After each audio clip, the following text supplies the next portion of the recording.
ലോകത്തിലെ ആദ്യത്തെ ജനിതക മാറ്റം വരുത്തിയ തിളങ്ങുന്ന ചിലന്തിയെക്കുറിച്ച് അറിയാമോ നിങ്ങൾക്ക്? തിളങ്ങുന്ന ചുവട്ട് പട്ട് ഉൽപ്പാദിപ്പിക്കുന്നതിനായി ശാസ്ത്രജ്ഞർ ആദ്യമായി ഒരു ചിലന്തിയെ ജനിതക മാറ്റം വരുത്തിയിരിക്കുന്നു. CRISPR-Cas9 സാങ്കേതിക വിദ്യ ഉപയോഗിച്ച് ജർമ്മനിയിലെ ബെയ്റൂത്ത് സർവകലാശാലയിലെ ഗവേഷകർ സാധാരണ ഹൗസ് സ്പൈഡറിൽ മാറ്റം വരുത്തി. ചുവന്ന ഫ്ലൂറസെന്റ് പ്രോട്ടീനിനായി കോഡ് ചെയ്യുന്ന ഒരു ജീൻ അതിനുള്ളിൽ ഉൾപ്പെടുത്തി. ഈ പട്ട് UV പ്രകാശത്തിൽ ചുവന്ന തിളക്കം പുറപ്പെടുവിക്കുന്നു.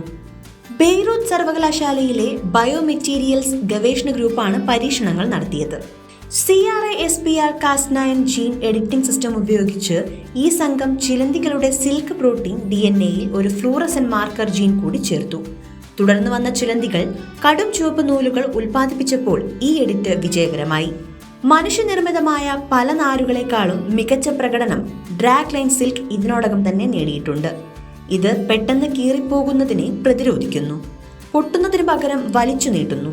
മാത്രമല്ല വളരെ കുറച്ച് ഭാരം മാത്രമേ ഇതിനുള്ളൂ.